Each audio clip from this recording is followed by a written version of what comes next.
Eu vou desenhar para vocês aqui o estado de Minas Gerais.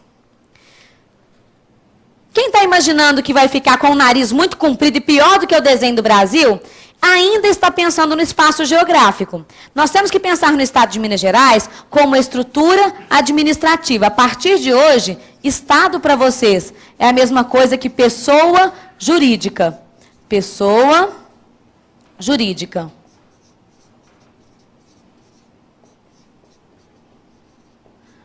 Ô, professor, esse negócio de pessoa jurídica é um pouco complicado para mim. Eu não consigo entender esse negócio, não. Muito simples. Eu tenho certeza que todos aqui têm plena consciência do que é uma pessoa jurídica. Podem não saber expressar isso em palavras. Mas, por exemplo, você chega numa loja de departamentos. Então, chega lá. Aqui em Belo Horizonte, o pessoal do SAT talvez não vai compartilhar comigo disso, mas a gente tem costume de cortar caminho por dentro da C&A, não corta? Tem a loja C&A no centro da cidade, todo mundo que passa no centro corta caminho por dentro dela.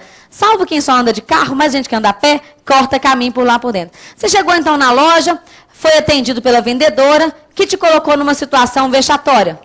E aí você quer entrar na justiça contra a vendedora, o departamento lá de roupas esportivas ou contra a C&A Modas Limitada? Contra a C&A, porque você sabe que ela é a pessoa jurídica. Então, aqui é a mesma coisa. O Estado é composto por departamentos, assim como você tem lá os departamentos de qualquer empresa. Você tem um departamento maior, que é chamado de governadoria, na hierarquia ele é o mais alto, né? Então, você tem a governadoria, você está vendo aqui o governador, seus assessores, aqui, ó, água em cima da mesa, estão vendo aqui a estrutura administrativa? Abaixo dele, nós temos a estrutura chamada Secretaria Estadual. Então, Secretaria Estadual de Planejamento, Secretaria Estadual de Recursos Humanos, Administração, no caso a nossa é uma só, que é a CEPLAG, Secretaria de Educação, Saúde, e assim vai. Cada secretaria também pode ter suas subdivisões, são as superintendências, tem lugar que chama gerência, não tem problema o nome. O que importa é que esses departamentos estão colocados de forma em que se cria uma relação de subordinação entre eles. Esses dois são subordinados a esse, esses três são subordinados a esse aqui.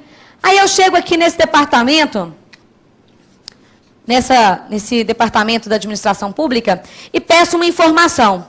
O agente público, o servidor público, disse assim: ô dona, quarta-feira, a semana já está morta mesmo, passa aí um outro dia.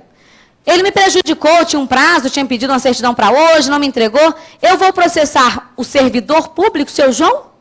Eu vou processar a Superintendência de Recursos Humanos, a Secretaria de Planejamento, o governador? Eu processo a pessoa jurídica, Estado de Minas Gerais. Então, guardem isso, né? Nenhuma secretaria, nenhuma superintendência, nem mesmo a governadoria, que parece ser tão importante, ela tem uma vida própria. Sabe por quê? Porque elas são órgãos da pessoa jurídica Estado. Cada uma dessas estruturas internas, ó, qualquer uma dessas, tem o nome de órgão público. É um outro nome que a gente já vai guardar para hoje. Órgãos são os nomes dessas estruturas administrativas internas da pessoa jurídica, que não tem personalidade, ou seja, elas não podem sair por aí fazendo nada. A gente usa essa palavra órgão da mesma ideia de órgão mesmo no corpo humano. Quando esse texto foi criado pelo professor Eli Lopes Meirelles, essa ideia, essa terminologia, ele pensou assim: a pessoa, Elisa, está aqui com os seus órgãos, então tem coração, cérebro comandando tudo, estômago. Meu estômago é um caso à parte, nem conto para vocês. Ele faz cada barulho, e naqueles momentos mais inconvenientes, quando o ônibus está em silêncio, sabe? Reunião de trabalho, que adentrou 1h30. Passou de 1h20, meu estômago já começa. Eu tenho até que levar alguma coisa, senão ele começa a fazer barulho. Então, quer dizer, uma certa autonomia até que ele tem. Mas ele não funciona fora da pessoa, Elisa. Se eu parar de funcionar, para de funcionar os órgãos, ok? Quem me conhece há mais tempo, você não me pegou de barrigão, né? A Isabelinha está com 1 ano e 5 meses. Até hoje tem que falar que ela ainda desculpa, assim, dessas batas largas, né? Mas então, 1 ano e 5 meses. Mas antes disso, ela estava na minha barriga. Enquanto estava na minha barriga, ela funcionava como órgão. Então, se, por um acaso, eu parasse de funcionar, ela também parava de funcionar. Depois que nasce, não viu uma pessoinha à parte? Aliás, gente, nem conto para vocês. De vez em quando eu conto alguma coisinha de Isabela para vocês conhecerem a peça, tá? Esses dias eu estou com ela assim: Isabela, estou lendo um livro, né? De como criar as criancinhas de hoje, que os meninos estão muito modernos. E o livro fala que você tem que elogiar só as coisas boas. Então, não, Isabela, você é tão inteligente, né, filha? Boazinha. Aí ela já me olhou estranho. Falei assim, carinhosa. Aí ela puxou o cabelo dela. Aí eu despistei. Carinhosa. Ela puxou o cabelo. Puxa o Biel, morde. Aí ela ficou, ela puxa o cabelo do Gabriel, que ela morde a Ana Rosa, que ela morde todos os coleguinhas que ela tem, sabe? Então ela mesma já me disse a parte que ela queria escutar, a parte que eu não queria que ela soubesse, que ela faz. Então ela está consciente de que ela morde, puxa cabelo, derruba as coisas no chão, é uma festa. Mas a Isabela nascendo, ela vira outra pessoa. Qual a vantagem disto? O meu cérebro está aqui dando aula para vocês. Ele está preocupado com o funcionamento dos órgãos dela? Não, porque agora ela tem um cérebro próprio. E a mesma coisa acontece aqui. Muitas vezes, quando o Estado cria aqui esses órgãos, a pessoa que vai responder é o Estado. E se ele criar uma outra pessoa, ele pode fazer isso? Pode. O Estado pode, em vez de criar um órgão, criar uma outra pessoa jurídica. Pessoa jurídica.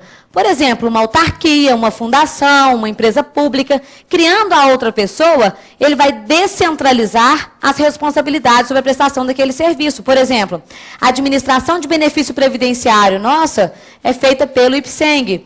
O IPSENG, não todos os benefícios, mas especialmente pensão, por enquanto, é administrado por essa estrutura aqui.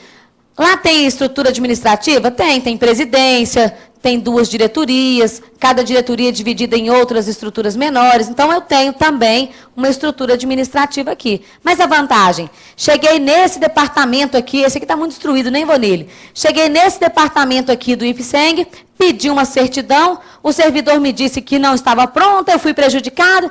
Eu não vou processar o servidor do IPSENG, não vou processar a presidência do IPSENG, eu processo o IPSENG. Mas não aliviou o trabalho lá para os advogados do Estado? Eu não tive que processar o Estado de Minas Gerais. Então, já vamos guardar mais um nome. Essa estrutura interna do ente político, que pode ser Estado, pode ser União, pode ser município, a gente chama de órgão. A pessoa jurídica que o Estado criar, a gente chama de entidade. Entidade administrativa. Pode ser só entidade também, mas entidade administrativa fica mais completo. Então, toda pessoa jurídica criada pelo ente político, a gente dá o nome de entidade. E existem vários modelos, autarquias, fundações, empresas públicas, sociedade de economia mista. A gente depois vai poder conhecer tudo isso. Na esfera federal, a qual vocês vão estar vinculados, então trabalhando, nós vamos ter INSS, Fundação Nacional de Saúde, Fundação Nacional do Índio, que mais? Banco do Brasil, Caixa Econômica Federal, Petrobras, uma infinidade de entidades que têm vida própria, porque são pessoas jurídicas, né? Mas estão ligadas à estrutura da administração. Aí a gente pode tirar mais algumas terminologias. Por exemplo, dentro da estrutura do Estado, essas estruturas internas todas estão hierarquicamente colocadas. Então, a gente vai dizer que aqui existe uma situação, uma relação de subordinação. Os órgãos estão subordinados à estrutura do Estado. E o IPSENG, ele não está subordinado, ele está só ao lado, vinculado à estrutura da administração. Ok? Esse estado aqui, em que cada um dos problemas que acontecem, em cada um desses órgãos, é responsabilidade lá do Estado, a gente vai chamar de administração pública direta. Então, administração pública direta é aquela realizada pelos próprios órgãos do ente político. Então, se a gente pegar aqui, por exemplo, e começar a trabalhar já com a ideia de governo federal, eu vou ter a União, que é a mesma coisa que governo federal, poder público federal. Aqui no primeiro órgão, a presidência da República. Abaixo, Ministério da Agricultura, Ministério do Planejamento, Ministério da Fazenda, né? E as estruturas todas aqui logo abaixo. Tudo que for realizado por qualquer um desses ministérios, dessas secretarias ligadas aqui, é feito diretamente pelo Estado, pela União. Então, administração pública direta. O que a União reservar para as pessoas jurídicas que ela cria, indiretamente é ela. Então, a gente vai chamar isso aqui de administração pública indireta. Administração pública indireta. Aqui, a União, no caso, vou colocar aqui o INSS, né? Podia ser IBAMA, podia ser qualquer outra coisa criada aí pela administração pública federal. Cada uma delas são entidades. Pertencem todas à administração indireta. Provavelmente,